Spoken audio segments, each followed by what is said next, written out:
श्री गुरुदिनतारकं प्रभुं श्री गौरगोपालं भक्त्यानो विपुन पुनो अजानुलम्बितभुजौ कनकाबदातु संकीर्तनैकपितरो कमलायताक्षौ विश्वाम्भरो द्विजवरो जुगधर्मपालो वंदे जगत प्रियकरो करुणावतारो आनंद लीलामय विग्रहाय हेमावदिव्य छवि सुंदराय तस्मै महाप्रेम रस प्रदाय चैतन्य चंद्राय नमो नमस्ते निरानन्दमिदं सर्वं प्रेमानन्दस्पदे कृतं येन तं सततं वन्दे नित्यानन्दं जगद्गुरुं श्री अद्वैत नमस्तुभ्यं कलिजानुकृपानिधे गौर प्रेम प्रदानाय श्री सीतापतये नमो राधिनी स्वरूपाय गौरांग सुहृदाय च भक्त शक्ति प्रदानाय गदाधर नमस्तुते प्रणमामि श्रीवासं तमादं पंडितं मुदा श्री गौरांग कृपा पात्रं कीर्तनानन्दमानसं गौर प्रेम प्रदावैव सर्वत्र समदर्शिने नारायण सुताय च श्रीमन्नरहरये नमो बर्हापीडाभिरामं मृगमदतिलकं कुण्डलाक्रान्तगण्डं कन्याक्षं कुम्भकण्ठं समेतशुभगमुखं साधुरेणस्तवेणुं श्यामं शान्तं त्रिभंगं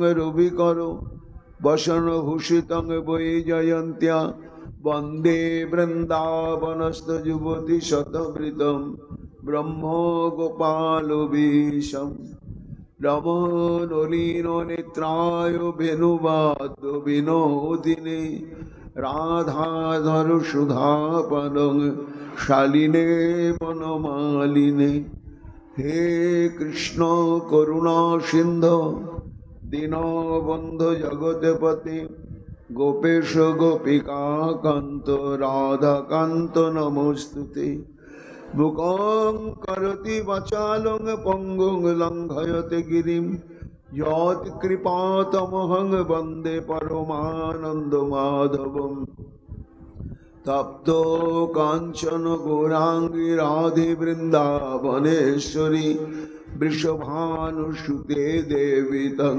नमामि हरिप्रिये महाभाव स्वरूपातं कृष्ण प्रिया बुरीयसी प्रेम भक्ति प्रदे देवी राधिका तं नमाम्यहम् वंदे नंद ब्रज स्त्रीणां पादरेणुमभिघ्नश यशां हुरिकथोद्गीतं पुनाति भुवनत्रयम् अचतुर्वदन ब्रह्मादिबाहुरुपरो हरि अभालुलोचन शम्भुर्भगवान् वदरायणि यां प्रभजन्तमनुपेतमपेतकृतं दैपायन विरह कातरयजुहावो उत्कृति तन्मयातयतर्वयोभिनेदुस्तं सर्वभूतहृदयमणिमानतस्मै तमादिदेवं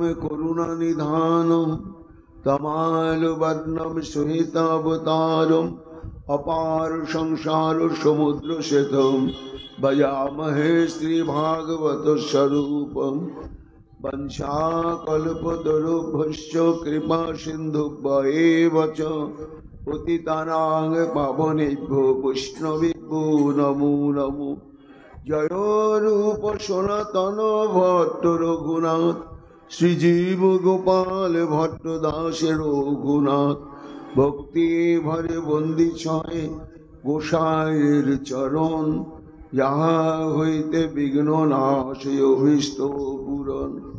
জয় গৌর ভক্তবৃন্দ, গৌর যাদের প্রাণ, সবে মিলে দেহ মোরে নিতাই গৌর ভক্তি দান নিতাই গৌর হরি বল নিতাই গৌর হরি বল জয় জয় নিতাই গৌর হরি বল নিতাই গৌর হরি হরি বল।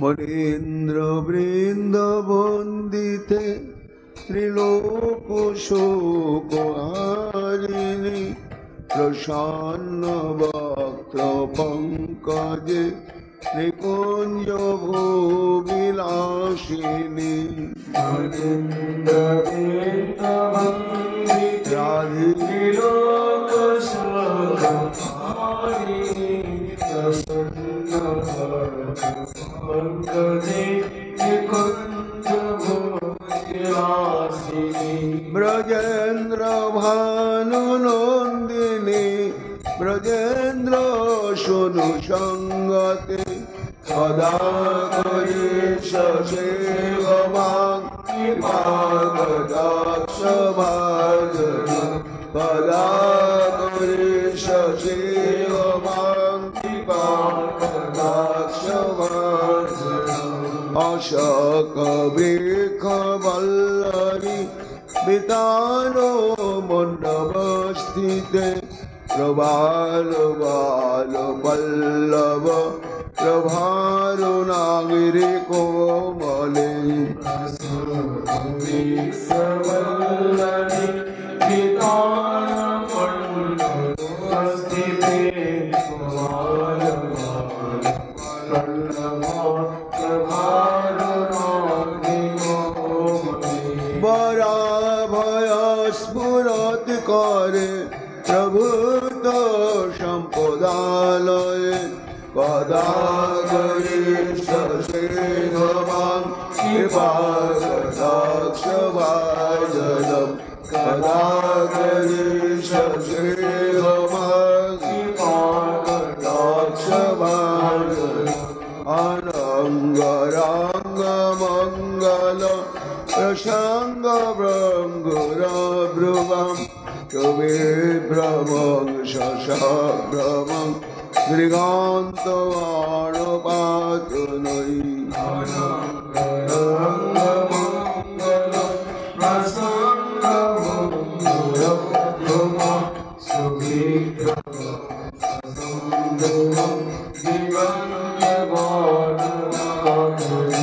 নিরন্তরং বশীকৃত প্রতীত নন্দনন্দনে কদা করি সেবাং কৃপাকটাক্ষ ভাজনম কদা করি সেবাং কৃপাকটাক্ষ ভাজনম তড়িৎ সুবর্ণ চম্পক প্রদীপিত গৌর বিগ্রহে মুখ প্রভা পরাস্ত কোটি শারদিন্দু মণ্ডলে সুবর্ণ চম্পক প্রদীপ্ত গৌর বিগ্রহে মুখ প্রভা পরাস্ত কোটি শারদিন্দু মণ্ডলে বিচিত্র চিত্র সঞ্চারত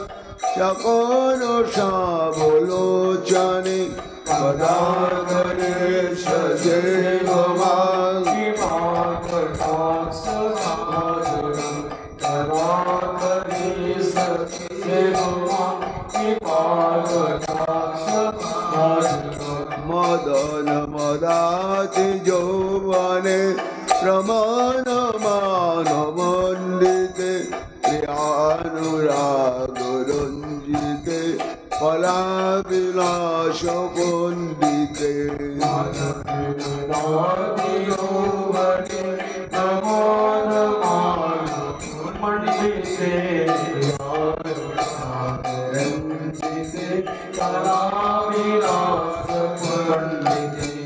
আনন্দধন কুঞ্জরাজ কামকলি কোবিদে সদা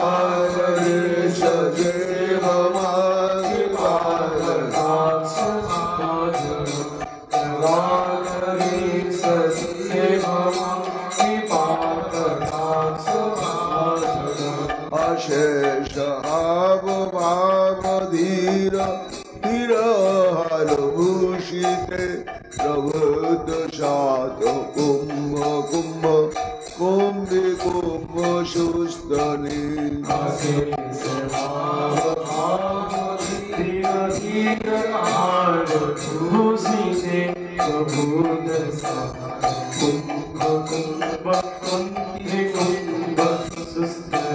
প্রশস্ত মন্দহাস্য চূর্ণ পূর্ণ সখ্য সাগরে সদাগরে শশে ভবাঙ্গে বাগদাস সদাগরে শশে ভবাঙ্গে বাগদাস মৃণাল বাল বল্লরি তরঙ্গ রঙ্গ দোলতে লতাগ্রলাসলোল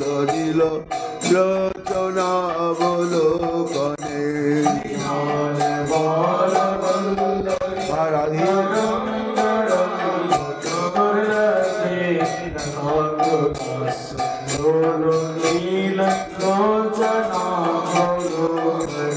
ললন মিলন মনগ মুগ্ধ মোহনাশ্রয়ে সদাগরে শশে ভবাঙ্গে বাগদাস সদাগরে শশে ভবাঙ্গে বাগদাস শুভ অর্ণমানি কাঞ্চিতে ত্রিরেখ কম্বু কণ্ঠকে ত্রিসূত্র মণ্ডলী গুণ শ্রীরত্ন দীপ্তি ধৃতি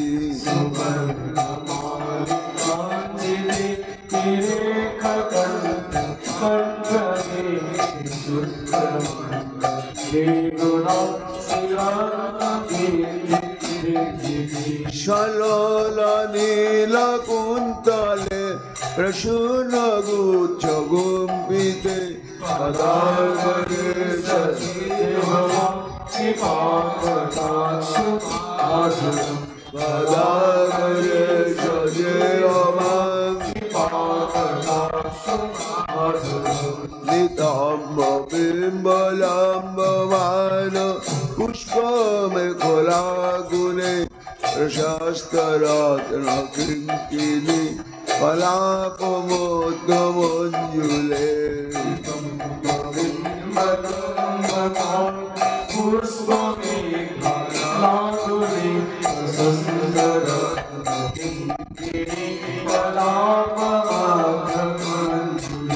হরেন্দ্র সন্ন্যদন্যে গাব শোভা গুরুকে সদাগরে শশে ভবাঙ্গে বাগদাস সদাগরে শশে ভবাঙ্গে বাগদাস অনেক মন্ত্রনাদ মঞ্জ নকুর রবস্খলৎ সমাজ রাজ হংস বংশ নিকনাতি গৌরবে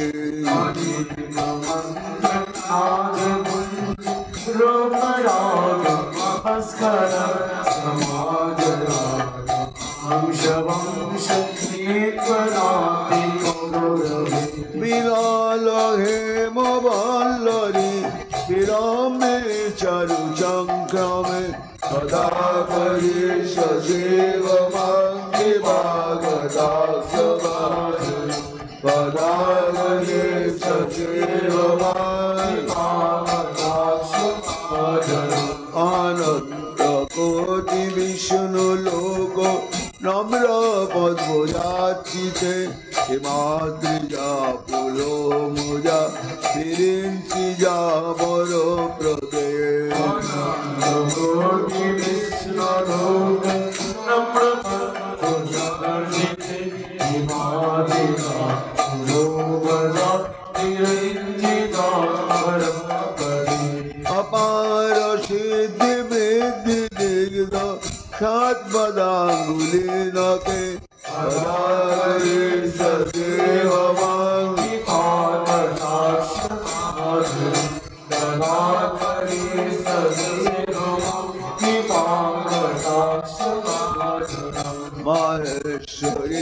ক্রিয়েশ্বরী সুরেশ্বরী স্বদেশ্বরী নিবেদ ভারতীশ্বরী প্রমাণ শাসনেশ্বরী মহেশ্বরী দেবেশ্বরী সুরেশ্বরী সদেশ্বরী নিবেদ ভারতেশ্বরী প্রমাণ শাসনেশ্বরী রামেশ্বরী শ্যামেশ্বরী প্রবদ কারণেশ্বরী ব্রজেশ্বরী ব্রজাধিপে রাধিকে নমস্তুতে পদাগরি সদেব মামি পদাগরি সদেব মামি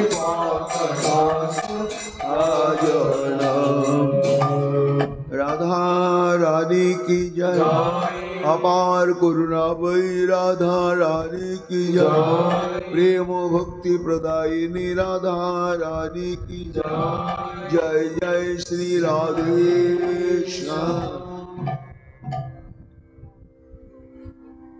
रामदास ठाकुर सुंदरानंद दास गदाधर मुरारी कमलाकर सदाशिव पुरंदर कलिजुग पावन अवतार निखिल जनमानुष संतापहारी प्रेम पुरुषोत्तम भगवान श्री चैतन्य महाप्रभु अतीव निगूढ़ अंतरंग परिकर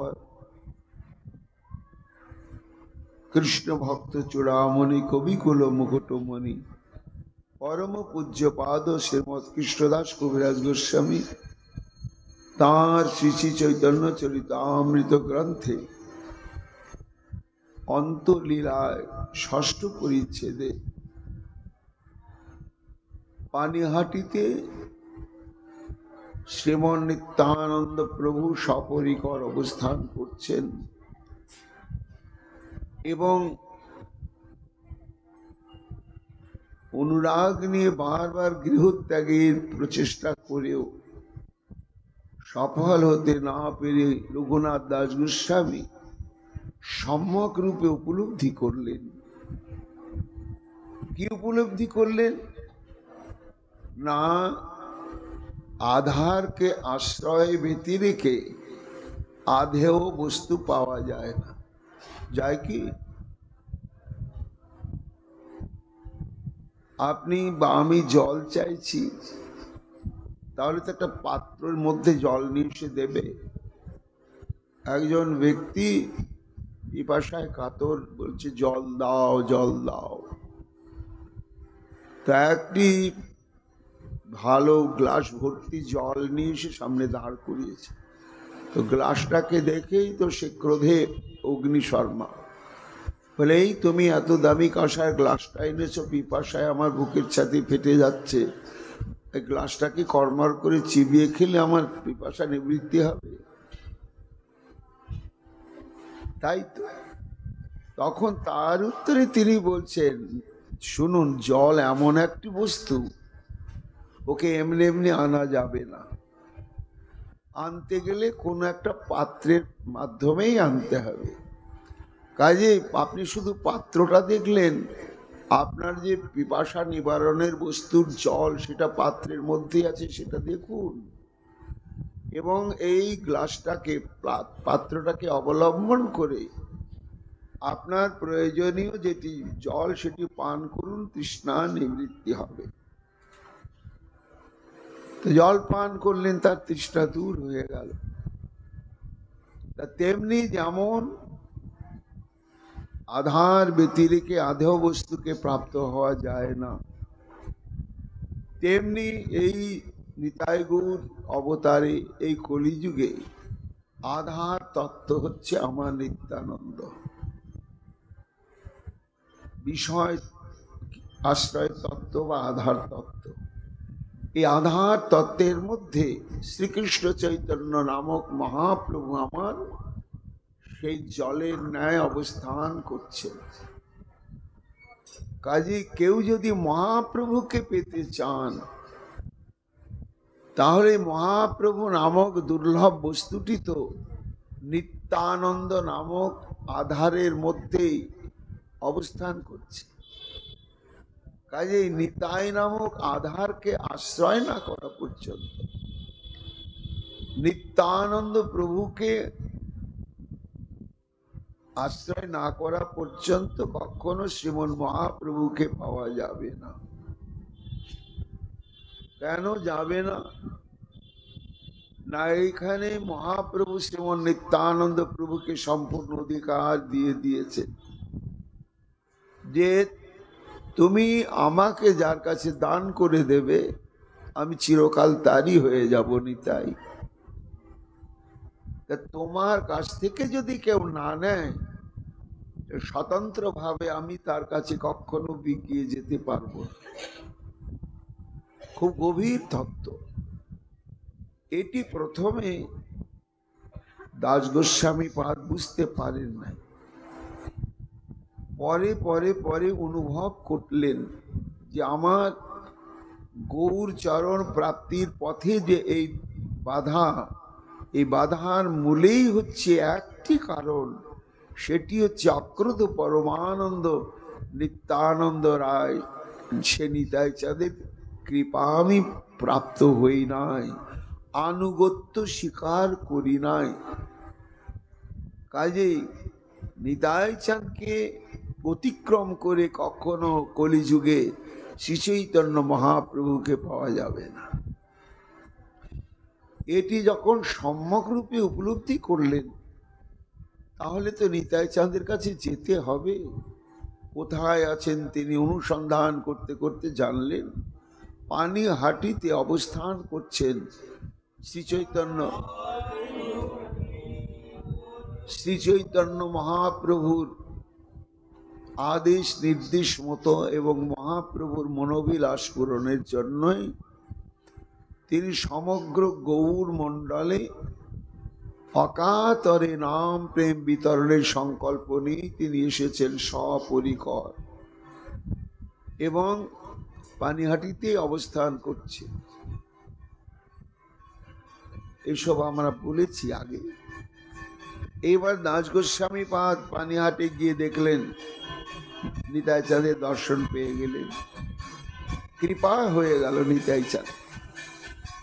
বললেন যে তোমাকে একটু দণ্ড দিয়ে তবেই কৃপা করব। সেই দণ্ডটা হচ্ছে দধিচিড়া মহোৎসব। আরম্ভ হয়ে গেল, সব ব্যবস্থাপনা করলেন রঘুনাথ দাস গোস্বামী পাদ। এইবার পানিহাটি গঙ্গা তটে বিশাল বটবৃক্ষের তলায় প্রশস্ত সুউচ্চ বেদী আর তার উপরে একটি উচ্চ আসন। সে উচ্চ আসনে বসলেন আমার নিতাই চাঁদ, আর তাকে ঘিরে ঘিরে বেদির উপরে বসলেন নিতাই চাঁদের সঙ্গে জড়িয়ে আছেন যারা ছায়া এবং কায়ার মতন লীলাতে এই রকম অন্তরঙ্গ পরিকর যাদের কাছে নিত্যানন্দ বিকিয়ে গিয়েছে, সেই সব পরিকরগণ নিতাই চাঁদের নিকটে মণ্ডলী বন্ধে বসলে। কি শোভা! দাস গোস্বামী পাদ মুগ্ধ হয়ে যাচ্ছেন। একটা অদ্ভুত দুর্লভ শোভা। নিতাই চাঁদকে ঘিরে নিতাই চাঁদের অন্তরঙ্গ ভক্তগণের অঙ্গ থেকে দপদপ করে জ্যোতি বিকর্ণ হচ্ছে। কিসের জ্যোতি? ভক্তির ছটা। এইবার মুখ্য মুখ্য কারা নিতাই চাঁদের অন্তরঙ্গ ভক্তগণ, সে বিষয়ে কবিরাজ গোস্বামী তাদের পরিচয় দিচ্ছে। রামদাস ঠাকুর, সুন্দরানন্দ দাস, গদাধর, মুরারি, কমলাকর, সদাশিব, পুরন্দর। এবার তাদের কিছু পরিচয় আমার আলোচনা করছি গতকাল থেকে। গতকাল পর্যন্ত আমরা কমলাকর পিপ্পলাই পর্যন্ত আলোচনা করেছি। আজকে আমরা এই যে 12-14 জন পরিকর নিতাই চাঁদের একেবারে ঘনিষ্ঠভাবে আছেন, বাকিগুলোর বিষয় আমরা আজকে আলোচনা শ্রবণ কীর্তন করব। আজকে আমাদের আলোচনার বিষয় হচ্ছে সদাশিব কবিরাজ। এ হচ্ছে নিত্যানন্দ শাখা। আপনারা চৈতন্য চরিতামৃত নিশ্চয় অনুশীলন করেন। চরিতামৃতে মহাপ্রভুকে কল্পতরু কল্পনা করা হয়েছে, আর সেই কল্পতরুর মূল দুটি ডাল বা শাখা হচ্ছে একদিকে নিত্যানন্দ আর একদিকে অদ্বৈত প্রভু। মূল মহাপ্রভু আর একদিকে নিতাই চাঁদ আর একদিকে অদ্বৈতাচার্য। এই যে মহাপ্রভুর যত যত পরিকর, সহস্র সহস্র পরিকরগণ, এই তিনজনকে অবলম্বন করে আনুগত্য নিয়ে রয়েছেন। মূল চৈতন্য শাখা তার বিবরণ দিয়েছেন কবিরাজ গোস্বামী পাদ, যে মূল চৈতন্য শাখার অনুগত কোন কোন ভক্তগণ, তেমনি অদ্বৈত শাখার অনুগত কোন কোন ভক্তগণ। নিত্যানন্দ নামক যে শাখা, সেই শাখার অন্তর্গত সহস্র সহস্র কোন কোন ভক্তগণ। এখানে কবিরাজ গোস্বামী পাদ বলছেন, ভক্তগণ, সদাশিব কবিরাজ হচ্ছে নিত্যানন্দ শাখার অন্তর্গত, ব্রাহ্মণ না, বৌদ্ধ কুলোদ্ভব। ইনি বৃন্দাবন লীলায় ছিলেন চন্দ্রাবলী। আমার রাধারানীর প্রতিপক্ষা নায়িকা এবং ভগ্নীও বটে, চন্দ্রভানু রাজার কন্যা চন্দ্রাবলী। সেই চন্দ্রাবলী কলিযুগে এসে সদাশিব কবিরাজ নাম নিয়ে অবতীর্ণ হলেন। সদাশিব কবিরাজ বড় মহাশয় শ্রী পুরুষোত্তম দাস যাহার তনয়, কবিরাজ গোস্বামী পাদ আদি লীলা 11 পরিচ্ছেদে বলছেন। এই সদাশিব কবিরাজের বৈশিষ্ট্য হচ্ছে এরা 4 পুরুষ। সদাশিব কবিরাজের পিতা সদাশিব কবিরাজ, তার পুত্র এবং তার পুত্র, এই 4 পুরুষ এরা সাক্ষাৎ মহাপ্রভুর সেবা করবার সৌভাগ্য পেয়েছিলেন। এবং শুধু সেবা করবার জন্য নয়, অন্তরঙ্গত্ব প্রাপ্ত হয়েছিলেন। সদাশিব কবিরাজ মহাভাগ্যবান, যার পুত্র শ্রী পুরুষোত্তম দাস নাম। সেই সদাশিব কবিরাজ নিতাই চাঁদ যখন শ্রীক্ষেত্র থেকে এসে প্রেম বিতরণের সংকল্প গ্রহণ করলেন, সদাশিব কবিরাজ ছায়ার মতন নিতাই চাঁদের সঙ্গেই থেকে গেলেন। আজকে পানিহাটিতে কবিরাজ অবস্থান করছেন।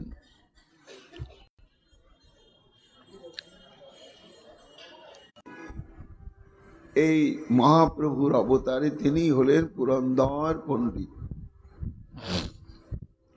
এই পুরন্দর পণ্ডিত ওতপ্রোত ভাবে নিতাই চাঁদের সঙ্গে জড়িত রয়েছেন। নিত্যানন্দ প্রভুর প্রিয় পণ্ডিত পুরন্দর প্রেমার নব মধ্যে ফিরে জইছে মন্দর। সবসময় প্রেমের উন্মাদনায় প্রমত্ত থাকতেন। পুরন্দর পণ্ডিত গাছেতে গিয়া চড়ে, মুইরে অঙ্গদ বলি লাভ দিয়া পড়ে। মানে শরীরে প্রেমের গতিবেগকে থামতে পারছেন না। এই মতো নিত্যানন্দ শ্রী অনন্ত ধাম সবারই দিলেন ভাব পরম উদ্দাম। তবে আইলেন প্রভু খড়দহ গ্রামে, পুরন্দর পণ্ডিতের দেবালয় স্থানে। কবিরাজ গোস্বামী পাদ বলছেন যে নিত্যানন্দের অবস্থানের পূর্ব থেকেই এই পুরন্দর পণ্ডিত খড়দহেই থাকতেন এবং তার সেবিত বিগ্রহ ছিল। পরবর্তীতে যখন নিতাই চাঁদ খড়দহে স্থায়ীভাবে অবস্থানের চিন্তা করলেন, সেই সময় প্রথম তিনি এলেন পুরন্দর পণ্ডিতের দেবালয়ে। খড়দহ গ্রামে প্রভু নিত্যানন্দ রায় যত নৃত্য করিলেন কখনো না যায়। পুরন্দর পণ্ডিতের সঙ্গপ্রাপ্ত হয়ে এবং তার বিগ্রহ দর্শন করে প্রেমোন্মাদ হয়ে পড়লেন আমার নিতাই চাঁদ।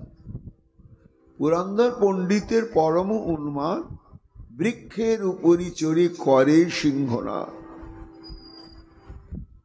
চৈতন্য ভাগবতে বলা হচ্ছে, পুরন্দর পণ্ডিত পরম সন্ত দান্ত, নিত্যানন্দ স্বরূপের বল্লভ একান্ত। অর্থাৎ নিতাই চাঁদের অত্যন্ত অত্যন্ত প্রিয় যে কতিপয় ভক্ত ছিলেন, তার মধ্যে একজন হচ্ছে পুরন্দর পণ্ডিত। তিনি পানিহাটিতে নিতাই চাঁদের কে ঘিরে মণ্ডলী বন্ধে অবস্থান করছেন। তারপরে পরবর্তী পরিকরের প্রতি দৃষ্টি পড়ল, তিনি হচ্ছেন ধনঞ্জয় পণ্ডিত। ধনঞ্জয় পণ্ডিতের শ্রীপাঠ হচ্ছে শীতল গ্রাম। আমাদের শ্রীখণ্ড থেকে বর্ধমানের দিকে যাওয়ার পথে শীতল গ্রাম পড়ে। দ্বাদশ গোপালের অন্যতম গোপাল বৃন্দাবনের, তার নাম হলো বসুধাম। এই বসুধাম তিনি চৈতন্য লীলায় ধনঞ্জয় পণ্ডিত নাম ধারণ করে আবির্ভূত হলেন। এই ধনঞ্জয় পণ্ডিতের আবির্ভাব ভূমি হচ্ছে চট্টগ্রামের ঝাড়গ্রামে। পিতার নাম হচ্ছে শ্রীপতি বন্দ্যোপাধ্যায়, মাতা কালিন্দী দেবী, এবং পিতা খুব ধনী ছিলেন।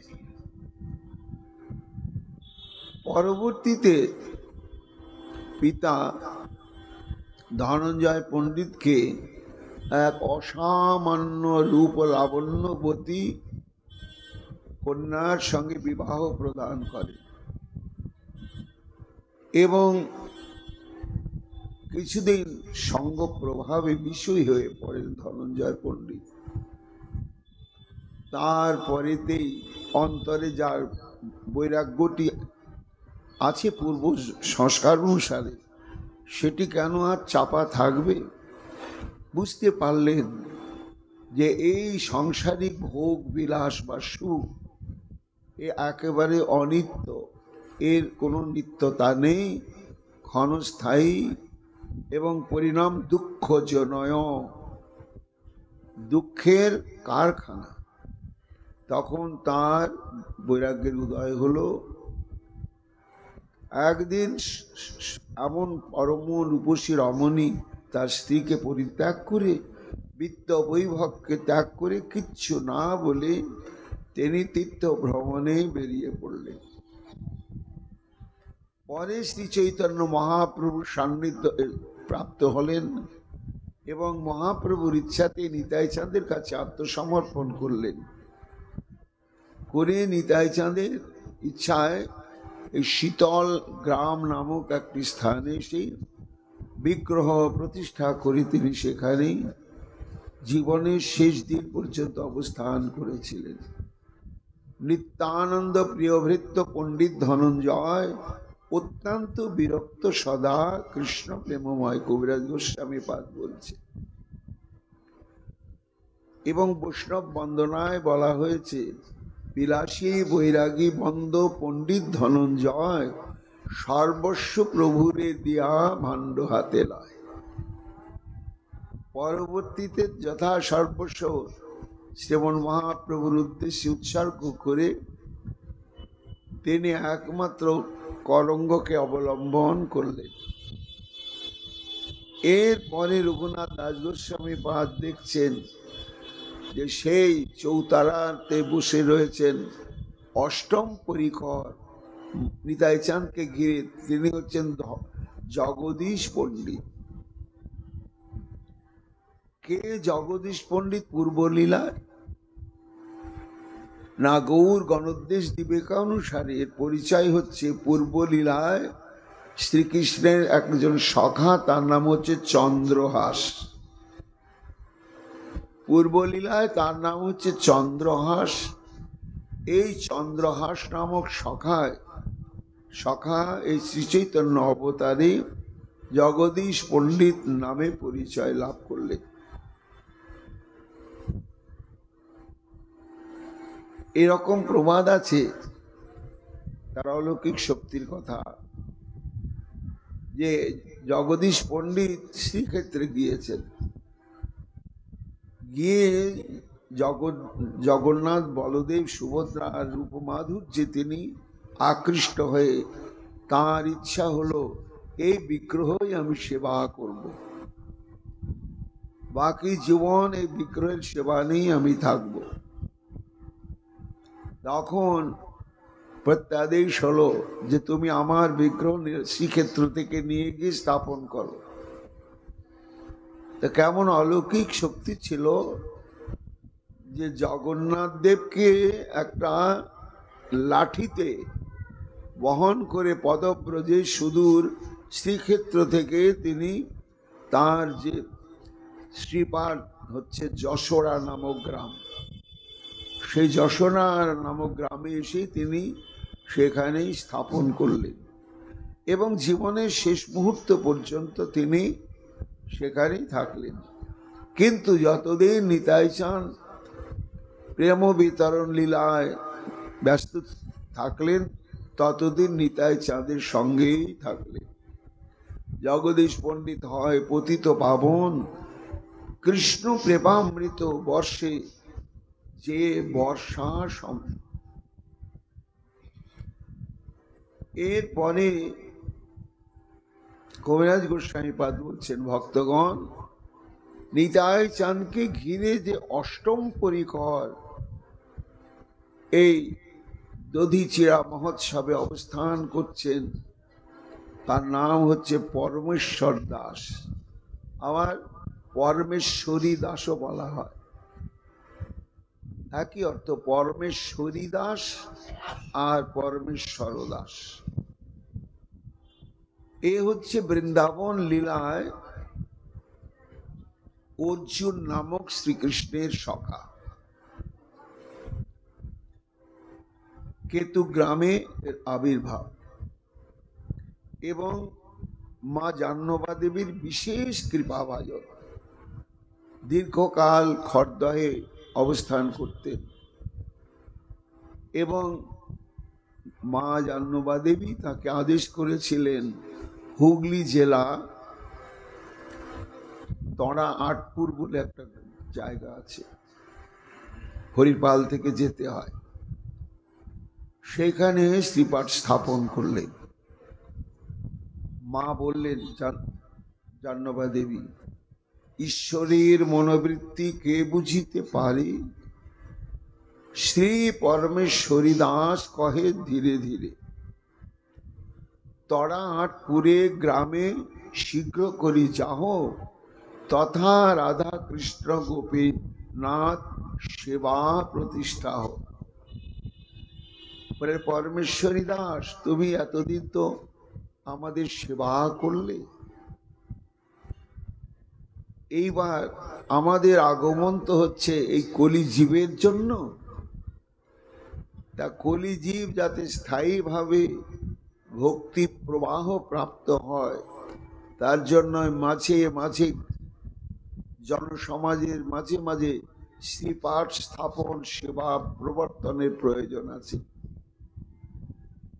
তা তুমি যাও তড়া আটপুর, সেটি ভক্তিবর্জিত স্থান ছিল এবং বিষয়ী লোকের বাস, আহার নিদ্রা ভয় মৈথুন এটাই জীবনের পুরুষার্থ জেনে তারা তাই নিমগ্ন ছিলেন। সেটি জানতেন মা জাহ্নবা দেবী। তাই পরমেশ্বরী দাসকে বললেন, সেখানেই কি তুমি বিগ্রহ স্থাপন করো। ঈশ্বরীর আজ্ঞায় শ্রী পরমেশ্বরী দাস রাধা গোপীনাথ সেবা করিলা প্রকাশ। এখনো সেই সেবা চলছেন এবং স্থানটি এখনো অতি মনোরম। সেখানে গেলেই অন্তরের ভিতরে একটা ভক্তির উদয় হয়। পরমেশ্বর দাস নিত্যানন্দৈক শরণ, কৃষ্ণ ভক্তি পায় তারে যে করে শরণ।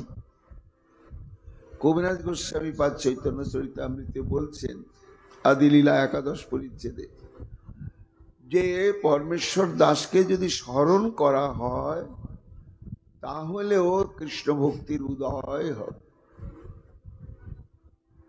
এবং তার অনেক অলৌকিক ঘটনা আছে। তার মধ্যে একটি উল্লেখযোগ্য ঘটনা দেবকী নন্দন দাস বৈষ্ণব বন্দনায় উল্লেখ করেছেন। পরমেশ্বর দাস বন্দিব সাবধানে, শ্রীগালে লওয়ানে নাম সংকীর্তন স্থানে। বৈষ্ণব বন্দনায় দেবকী নন্দন দাস বলছেন যে আমি সেই পরমেশ্বর দাসকে সাবধানে বন্দনা করি।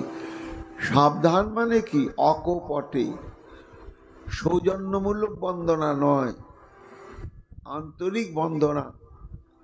তাই বন্দিব সাবধানে। কেন আপনি বন্দনা করবেন? শ্রীগালে লওয়ানো নাম সংকীর্তন স্থান। কেমন শ্রীগাল? বলে মরা শ্রীগাল।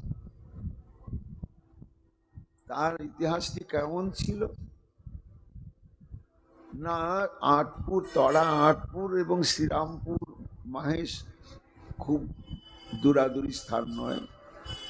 তো মাহেশে হচ্ছে কমলাকর পেপলায় থাকতেন নিত্যানন্দের ভক্ত এবং পরিকর, আর আটপুরে হচ্ছে পরমেশ্বর দাস। তো মাঝে মাঝেই কখনো কখনো কমলাকর পিপলায় আটপুরে আসতেন, ইষ্টগুষ্টি হতো, নাম প্রেমানন্দ আস্বাদন হতো। কখনো কখনো পরমেশ্বর দাস ওই মাহেশে যেতেন। তা একদিন মাহেশে গিয়েছেন আর কমলাকর পিপলায় এই ইয়েকে দেখে, পরমেশ্বর দাসকে দেখে প্রেমে একেবারে উদ্দীপিত হয়ে গিয়ে সঙ্গে সঙ্গে হরিনাম সংকীর্তন আরম্ভ হয়েছে।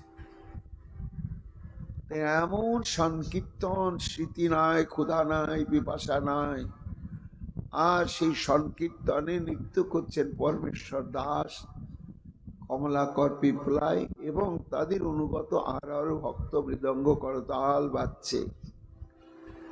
তো পাষণ্ডী তো সব দেশেই আছে।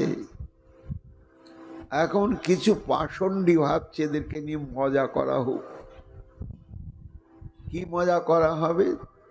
দৈবক্রমে একটা শ্রীগাল কেউ মেরেই ফেলুক আর নিজে নিজেই মরে যাক। কোনো কারণে একটা বনের ধারে সদ্য মৃত শ্রীগাল পড়ে আছে বড় সড়ো।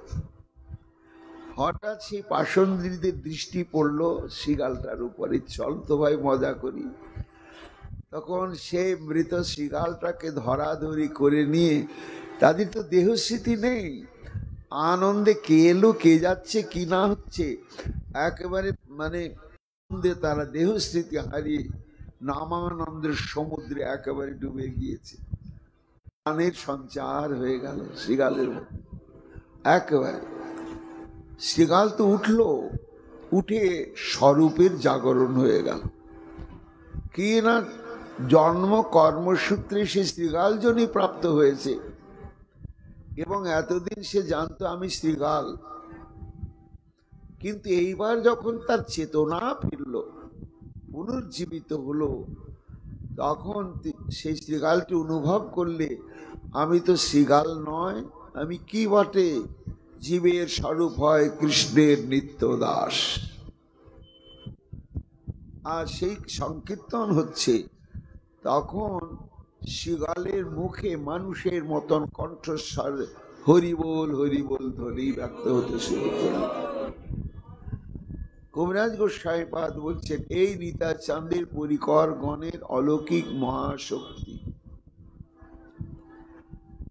সেইখানে তরাটপুরে স্থাপন করলেন। একদিন তার কি কৌতূহল হলো, প্রসাদী আগেকার দিনে বিগ্রহকে দন্তকাষ্ঠ নিবেদন করা হতো। ঠাকুরকে জাগিয়ে মুখ প্রক্ষালন করে দাঁতনের জন্য দন্তকাষ্ঠ নিবেদন করা হতো। দন্ত শোধনের প্রয়োজন আছে তো। একদিন পরমেশ্বর দাসের মনে হলো যে আমি স্থায়ীভাবে এটা রেখেই দেবো আমাদের শ্রীপাঠে, তা দুটো দন্তকাষ্ঠ সে মাটিতে পুঁতে দিলেন। কি অলৌকিক ঘটনা! সেই দন্তকাষ্ঠ থেকে বিশাল বিশাল দুটো বকুল বৃক্ষ হলো, আজও রয়েছে। এত বিশাল আর এত বিস্তৃত, ভেতরে কখনো রোদ প্রবেশ করে না। এই হচ্ছে পরমেশ্বর দাস ঠাকুরের মহিমা। তিনি আজকে পানিহাটি মহোৎসবে আমার নিতাই চাঁদের সঙ্গে অবস্থান করছে। এর পরে একজনকে দেখা যাচ্ছে, তার নাম হচ্ছে মহেশ পণ্ডিত। মহেশ পণ্ডিত সম্পর্কে কবিরাজ গোস্বামী পাদ বলছেন, মহেশ পণ্ডিত ব্রজের উদার গোয়াল, ডক্কা বাদ্যে নৃত্য করে প্রেমে মাতোয়াল। অর্থাৎ নদিয়া জেলার পালপাড়া নামক স্থানে এর শ্রীপাদ। ইনি পূর্বলীলায় শ্রীকৃষ্ণের মহাবাহু নামক সখা, এই নবদ্বীপ লীলাতে এসে তিনি মহেশ পণ্ডিত নামে আবির্ভূত হয়েছে। এর পরে নিতাই চাঁদের নিকটে মুন্ডলী বন্ধে যাকে দেখা যাচ্ছে, তিনি হচ্ছেন কালনা নিবাসী গৌরীদাস পণ্ডিত। এই গৌরীদাস পণ্ডিত হচ্ছে পূর্ব লীলায় অর্থাৎ বৃন্দাবন লীলায় শ্রীকৃষ্ণের প্রিয় নর্ম সখা সুবল। সেই সুবলই হলো এবার গৌরীদাস পণ্ডিত। এবং গৌরীদাস পণ্ডিতের গৃহে আজও আমার নিতাই চাঁদ এবং মহাপ্রভু বিগ্রহ রূপে অবস্থান করছেন। যারা দর্শন করেছেন ঝাঁকি দর্শন হয়, একবারে দীর্ঘক্ষণ মন্দির খুলে রাখা হয় না, তা সেখানে অবস্থান করছেন গৌরীদাস পণ্ডিত। প্রেমোদ্দণ্ড যার ভক্তি, কৃষ্ণ প্রেম দিতে নিতে ধরে মহাশক্তি। প্রাচীন মহাজনী পদে আছে, দেবাদিদেব গৌরচন্দ্র গৌরীদাস মন্দিরে, গৌরীদাস মন্দিরে প্রভু অম্বিকাতে বিহারে। এইবার তার সম্বন্ধে, লীলা প্রসঙ্গ সম্বন্ধে ভক্তি রত্নাকরে বলা হচ্ছে, কহিতে কি জানি এই প্রভুর বিলাস, যার সেবারত শ্রী পণ্ডিত গৌরীদাস। নিতাই চাঁদের মহিমা, মহাপ্রভুর মহিমা বলতে গিয়ে নরহরি চক্রবর্তীপাদ বলছেন, প্রসঙ্গে কহি কিছু পণ্ডিতেরও রীত, যার প্রেমাধীন প্রভু জগতে বিদিত। গৌরীদাস পণ্ডিত পরম প্রেমময়, শ্রী সুবল চন্দ্র যেহ গুণের আলয়। কে গৌরীদাস পণ্ডিত? না, সেই সুবল, শ্রীকৃষ্ণের অন্তরঙ্গ সুবল। সেই সুবলের স্বভাব কেমন, রূপ কেমন? তনু রুচি বিজিত হিরণ্যং হরিদয়িতম হরিণং হরিদ বসনং, সুবলং কুবল নয়নং নয়নন্দিত বান্ধবং বন্দে। অর্থাৎ সেই সুবল সখাকে বন্দনা করি, যার অঙ্গকান্তি প্রতপ্ত কাঞ্চনের ন্যায় এবং শ্রীকৃষ্ণের প্রিয় নর্ম সখা, নানা বিচিত্র অলঙ্কারে বিভূষিত, নয়ন দুটি তার আকর্ণ এবং নীলোৎপলন দল বিনিন্দিত। গোবিন্দকে সবসময় সুখ বিধান করেন। গাঢ়ানুরাগ ভরত বিরহস্য ভৃতা, স্বপ্নে গোকুল বিদোর ন জাহাতি হস্তম, जो राधिका प्रणय निच्छर सिक्त चेता, स्तং প্রেম বিভল তনু সুবলং নমামি। এই রাধাকুণ্ডবাসী আমাদের আচার্যবর্য শ্রীমৎ রঘুনাথ দাস গোস্বামী পাদ, তিনি ব্রজবিলাস স্তবেতে এই সুবলকে প্রণাম নিবেদন করছেন। কেমন সুবল! না শ্রীমতী রাধারানীর যে প্রেম, সেই প্রেমে পরিষিক্ত যার চিত্ত, এবং পাছে ছাড়াছাড়ি হতে পারে, এই জন্য সুবল সর্বক্ষণ শ্রীকৃষ্ণের হস্ত ধারণ করে থাকতে। হাত ছেড়ে তুই যাবি না কানা, একেবারে, তাহলে আমি আর প্রাণে বাঁচব না।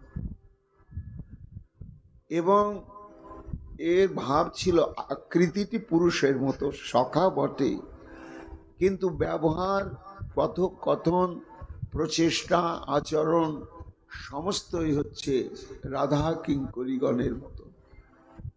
কি করে রাধারানীর সঙ্গে গোবিন্দের মিলন হবে, এই উপায় উদ্ভাবন করে দিতেন এই সুবল। প্রত্যাবর্তয়তি প্রসাদ ললনং ক্রিয়া কলি প্রস্থিতাং সজ্জাং কুঞ্জগৃহে করতগভীদ কন্দর্প লীলোচিতাম শীর্ণং বিজয়তি প্রিয়াহৃদি পরিশ্রান্তঙ্গ মুচ্চৈরমং ক শ্রীমান অধিকারিতাং ন সুবলং সেবাবিধৌ বিন্দতি। অর্থাৎ মহাজন বলছেন যে সুবল সখা, যিনি এই গৌর লীলাতে গৌরীদাস পণ্ডিত হয়েছে, তিনি অন্তরঙ্গ ভাবে শ্রীকৃষ্ণের কোন সেবা করে না, আর কোন সেবার অধিকার পায় না। বিশেষ করে উন্নত উজ্জ্বল রসাত্মক সেবার অধিকার বিশেষভাবে প্রাপ্ত সুবল। কেন না, এখানে বলা হচ্ছে প্রত্যাবর্তয়তি প্রসাদ্য লালনাং ক্রীড়া কলি প্রস্থিতাম। যদি গোবিন্দের সঙ্গে রাধারানীর বা অন্য সখীদের মান হয়েছে, মিলন হচ্ছে না, সে মিলন যাতে হয় তার জন্য শ্রীমতী রাধারানীকে প্রসন্ন করে গোবিন্দের সঙ্গে মিলন করে দিতে নিপুণ হচ্ছে সুবল। সজ্জাং কৃষ্ণগৃহে করতকং ভীত কন্দর্প লীলাচিত। যে শয্যায় রাধারানীকে নিয়ে শ্রী গোবিন্দ বিলাস করবেন, শয্যাটিকে সেইভাবেই সাজাতে হবে যে শয্যা দর্শনের সঙ্গে সঙ্গে যেমন রাধা এবং গোবিন্দের উভয়ের অন্তরেই বিলাস বাসনাটি উদ্দীপিত হয়ে যায়। সুবল সখা এমন নিপুণ ভাবে সেই বিলাস শয্যা রচনা করতেন, যা দর্শন করে শ্রীকৃষ্ণ রাধারানী উভয়ে অভিভূত হয়ে যেতেন যে সুবল কি পুরুষ না নারী, আর এত অন্তরঙ্গ আমাদের মনের খবর জানলই কি করে। শীর্ণং বিজয়তি প্রিয়াহৃদি। এইবার বিলাসে ক্লান্ত শ্রান্ত শ্যাম সুন্দর আমার দরদর করে ঘাম বইছে, সেখানে আর কারো প্রবেশের অধিকার নেই। সুবল গিয়ে সেখানে বিজয়তি, মৃদু মৃদু বিজন করছে। পরিশ্রান্তাঙ্গ মুচ্চৈরম। এইভাবে অন্তরঙ্গ সখা যে সুবল, সেই সুবলই এই কলিযুগে এলেন গৌরীদাস রূপে। তার সম্পর্কে বলা হচ্ছে শ্রী সুবল গৌরীদাস বিদিত সর্বত্র, অভিন্ন চৈতন্য নিত্যানন্দ প্রিয় পাত্র। গৌর গণদেশ দীপিকায় বলা হয়েছে পুরা সুবল চন্দ্রং শ্রী গৌরীদাসং গুণান্বিতম শ্রীকৃষ্ণ চৈতন্য নিত্যানন্দ প্রিয় মহং ভজে। অর্থাৎ পূর্বলীলায় যিনি সুবল চন্দ্র, তিনি এই নবদ্বীপ লীলাতে নিত্যানন্দ এবং শ্রীমন মহাপ্রভুর অতীব প্রিয় ভাজন গৌরীদাস পণ্ডিত নামে আবির্ভূত হয়েছেন। সরখেল সূর্যদাস পণ্ডিত উদার, তার ভ্রাতা গৌরীদাস পণ্ডিত প্রচার। এইবার সূর্যদাস সরখেল, তার নিজের ভাই হচ্ছে গৌরীদাস পণ্ডিত। শালিগ্রাম হইতে জ্যেষ্ঠ ভ্রাতাকে কহিয়া গঙ্গা তীরে কৈলাবাস অম্বিকা আসিয়া। এদের পূর্ববাস ছিল শালিগ্রাম, সেখান থেকে তারা স্থায়ীভাবে কালনা অম্বিকা সেখানে এসে বসবাস শুরু করলেন। পরম বিরক্ত সদা রহে নির্জনে, পণ্ডিতের মনোবৃত্তি প্রভু ভালো জানি। গৌরীদাস পণ্ডিত সবসময় নির্জনেই থাকতে ভালোবাসতেন। তার এই মনোবৃত্তি মহাপ্রভু জানতেন। একদিন শান্তিপুর হইতে গৌর রায় গঙ্গা পার হইয়া আইলেন অম্বিকায়। এপারে অম্বিকা কালনা, ওপারে শান্তিপুর। একদিন মহাপ্রভুর কি মনে হয়েছে, নৌকোতে করে পার হয়ে এলেন অম্বিকায়। পণ্ডিতে কহে শান্তিপুর গিয়াছিল, হরি নদী গ্রামে আসি নৌকায় চড়িল। গঙ্গা পার হইলু নৌকা বাহিয়ে বৈঠায়, এই লহ বৈঠা এবে দিলাম তোমায়। অর্থাৎ মহাপ্রভু যে শান্তিপুর থেকে নৌকোতে এসেছেন, মাঝি ছিল না। মহাপ্রভু গৌরীদাসের প্রতি এত ব্যাকুল হয়ে গিয়েছিলেন, গঙ্গা পার হয়ে আসবেন কি করে অম্বিকা কালনায়। দৈবক্রমেতে লীলা শক্তির ইচ্ছাতে দেখছে একটা নৌকো আছে এবং বৈঠেও আছে, কিন্তু মাঝি নাই। তো তিনি তো ভবপারের কাণ্ডারি, তো যিনি ভবপারের কাণ্ডারি তিনি আর কি গঙ্গা পারের কাণ্ডারি হতে পারবেন না? তাই নিজের হাতে বৈঠিটা বাইতে বাইতে বাইতে বাইতে নদী গঙ্গা পার হয়ে এলেন কালনায়। বৈঠাটা হাতে করে নিয়ে চলে এসছেন। গঙ্গা পার হইল নৌকা বাহিয়ে বৈঠায়, এই লেহ বৈঠা এবে দিলাম তোমায়। গৌরীদাস বলছেন, ঠাকুর তোমার হাতে বৈঠে? হ্যাঁ হ্যাঁ, এই যে নদী পার হলাম তো, আমি নিজেই নৌকো চালিয়ে চালিয়েছি। এখন বইটিটা কি করব, তোমাকেই দিয়ে দিলাম। বলে আমি বইটি নিয়ে কি করব? এখন কি তাহলে নৌকো চালানোর ব্যবসা আরম্ভ করবো না এই বইটা দিয়ে? হ্যাঁ, তোমাকে ব্যবসা করতেই হবে, তবে আমি গঙ্গা পার হয়ে এসেছি, এই পারাপারের ব্যবসা তোমার করার জন্য এই বইটাটা দিলাম না। এই বইটাটা দিলাম কোন কাজের জন্য? পারাপারের জন্য। আহা, ছলো ছলো নয়নে আমার গৌর হরি। গৌরীদাসী দুটো হাত ধরি বলছেন, ভব নদী হইতে পার করহ জীবেরে, এত কহি আলিঙ্গন কইলা পণ্ডিতের। নিতাই গৌর হরি বল। ছলো ছলো নয়নে বলছেন, ভব সমুদ্রে নিমজ্জিত জীব, ভয়ঙ্কর দুর্দশাগ্রস্ত হে গৌরীদাস, এই বইটা তোমাকে দিলাম, এই বইটা দিয়ে তুমি ভবনদী পার করে পরপারে যে দিব্য চিন্তামণি স্থান বৃন্দাবন, সেখানে পৌঁছে দেবে বলে আলিঙ্গন করে শক্তি সঞ্চার করলে। পণ্ডিতে লইয়া প্রভু গেলান নদিয়ায়, করিলেন মগ্ন অতি অদ্ভুত লীলায়। তারপরে অম্বিকায় অবস্থান করার পরে বলে, চলো আমার সঙ্গে নবদ্বীপ চল। মহাপ্রভু গৌরীদাসকে নিয়ে নবদ্বীপ এলেন। কে বুঝিতে পারে গৌরচন্দ্রেরও চরিত, পণ্ডিতের দিলেন আপন গীতামৃতি। এবার নবদ্বীপে নিয়ে এসে শ্রীমন মহাপ্রভুর সহস্তে লেখা গীতা, সে গীতাখানা গৌরীদাস পণ্ডিতের হাতে দিলেন। তুমি নিত্য পাঠ করবে এবং সযত্নে রাখবে।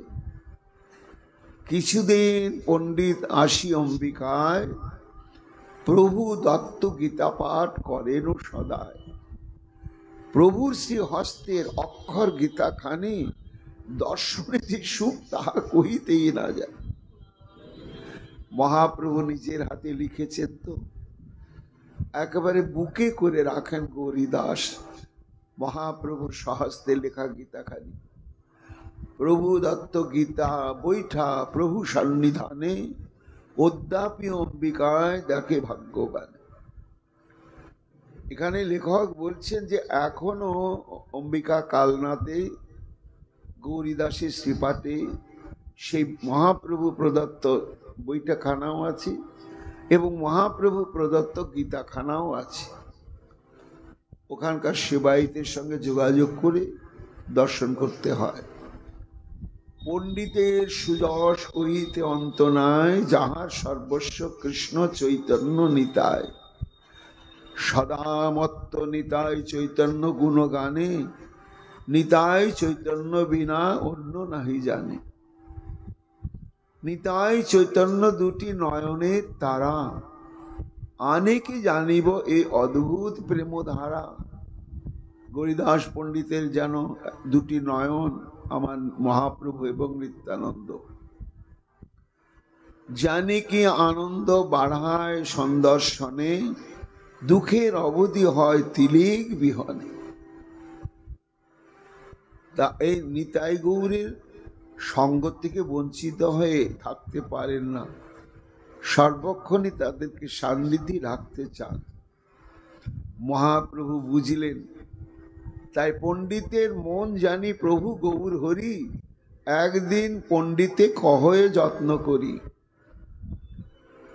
গৌরীদাস, আমাদের দুজনকে তুমি তো বেঁধে ফেলেছ, আর থাকতেও পারছ না। তাহলে শোনো, নবদ্বীপ হইতে নিম্ব বৃক্ষ আনাইবে, মোর ভ্রাতা সহ মোরে নির্মাণ করিবে। তুমি নবদ্বীপে গিয়ে সেখানে অনেক দারু শিল্পী আছে, সেখানে দেখবে বিগ্রহ প্রস্তুতের জন্য নিমবৃক্ষের কাণ্ড সব আছে।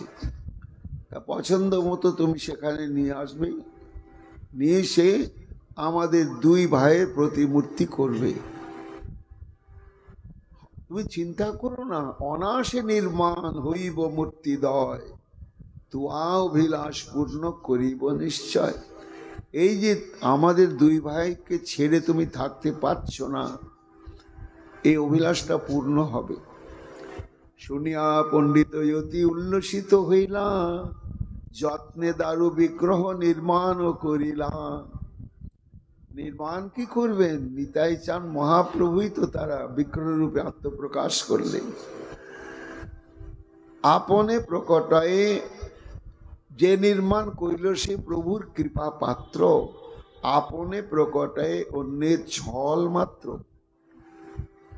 যে শিল্পীতে নিতাই গৌরের বিগ্রহ বানালেন এবং নিতাই শ্রীমন মহাপ্রভু ইচ্ছা মতো, এখানে লেখক বলছেন যে ওই শিল্পীটি নিতাই গৌরকে বানালেন না, ওই শিল্পীকে উপলক্ষ করে নিতাই গৌর দুই ভাই নিজেই বিগ্রহ রূপে আত্মপ্রকাশ করলেন গৌরীদাসের সেবা গ্রহণ করবার জন্য।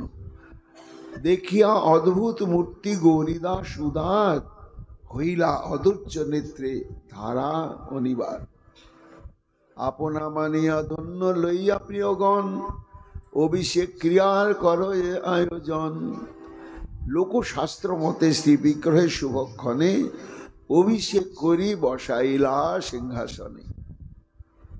নিতাই চৈতন্য চাঁদে করিয়া দর্শন, মহানন্দে মগ্ন হইলা প্রভু প্রিয়গণ। ভুবন মোহন দুই প্রভু কলেবর, ভক্ত গোষ্ঠী বিনা অন্যের অগোচর। এই জন্য সেই বিগ্রহ আর নিতাই চাঁদের মধ্যে, মহাপ্রভুর মধ্যে কোনো ভেদ নাই। এবং এই রকম প্রবাদ আছে যে একবার মহাপ্রভু যখন বিগ্রহ হয়ে গেল, তখন তার ভোগরাগ হচ্ছে বলে 4টি পারস করো, আমরা দু ভাই আর বিগ্রহ দু ভাই। তাই এবার ভোজন হলো, হওয়ার পরে বলছে গৌরীদাস, তাহলে এবার আমরা দু ভাই আসি। এই বলে দু ভাই বেরিয়ে যাচ্ছেন। গৌরীদাস বলছেন, দেখো তো, এ তো বিগ্রহ, সবসময় কথাও বলবে না, নাচবেও না। তা বলছে প্রভু, না না না না না, তোমরা যেও না, তোমরা এখানে এসে থাকো চিরকাল। ঠিক আছে। যখন গৃহে গিয়ে দু ভাই দাঁড়িয়ে পড়লেন, বিগ্রহ আবার তখন বেরিয়ে চলে যাচ্ছে। প্রভু তুমি কোথায় যাচ্ছ? বলে, আরে আমাদের নাম প্রেম বিতরণ করতে হবে না। না না না না, যেও না যেও না। এইভাবে কোনটা বিগ্রহ আর কোনটা নিতাই চাঁদ মহাপ্রভু ভেদ থাকলো না। এইসব বুঝিবে রসিক জন, না বুঝিবে মূঢ়। আজও অম্বিকা নগরে গৌরীদাস পণ্ডিতের এই গৌর প্রীতির ইতিহাস সমুজ্জ্বল হয়ে রয়েছে এবং অনুভব বেদ্য। সেই গৌরীদাস পণ্ডিত আজকে পানিহাটিতে গঙ্গা তটে মা নিতাই চাঁদকে ঘিরে মহোৎসবে অবস্থান করছেন। দ্বাদশ নম্বর যে পরিকর তিনি হচ্ছেন হরকৃষ্ণ দাস। এই হরকৃষ্ণ দাস কোথাকার? বরগাছি গ্রামে হরিহরেরও সন্তান কৃষ্ণদাস নাম তার, তেহ ভাগ্যবান। অর্থাৎ এদের উপাধি বা টাইটেল হচ্ছে হোর। পিতার নাম ছিল হরিহর, এবার তার নাম হচ্ছে কৃষ্ণদাস।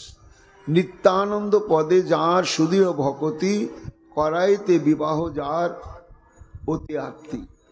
নিতাই চাঁদের সঙ্গে মা জন্মবা এবং বসুধার যে বিবাহ, এই বিবাহের ঘটকালি থেকে আরম্ভ করে বিবাহ অনুষ্ঠান সুসম্পন্ন করা সমস্ত কিছুই এই হর কৃষ্ণদাস। এর পরবর্তী ত্রয়োদশ সংখ্যক যে নিত্যানন্দ পরিকর সেই পানিহাটিতে অবস্থান করছেন, তার নাম হচ্ছে উদ্ধারণ দত্ত। স্বর্ণবণিক কুলে আবির্ভূত হয়েছেন। মহাভাগবত শ্রেষ্ঠ দত্ত উদ্ধারণ, সর্বভাবে সেবে নিত্যানন্দের চরণ। পিতার নাম হচ্ছে শ্রীকর দত্ত, মাতা হচ্ছে ভদ্রা দেবী। খুব ধনী ছিলেন, বিপুল ঐশ্বর্য থাকা সত্ত্বেও নিতাই চাঁদের কাছে আত্ম উৎসর্গ করে প্রেম বিতরণ লীলায় উদ্ধারণ দত্ত দীর্ঘদিন নিতাই চাঁদের সঙ্গ করেছেন। উদ্ধারণপুরে তার সেবিত বিগ্রহ রয়েছে। কবিরাজ গোস্বামী পাদ বললেন, ভক্তগণ, এই যে পানিহাটিতে দধিচিড়া মহোৎসব আরম্ভ হলো, তা নিতাই চাঁদকে ঘিরে নিতাই চাঁদের নিকটস্থ অন্তরঙ্গ পরিকরগণ মুখ্য তারা এইভাবে আগে বসলেন।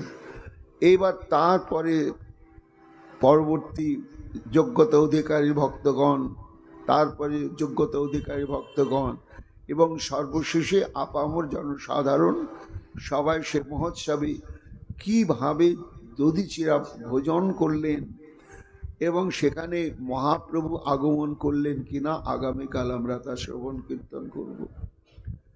এখনকার মতো চৈতন্য চরিতামৃত প্রসঙ্গ এখানেই বিশ্রাম লাভ করছি। নিতাই গৌর হরিবোল, গৌর হরিবোল।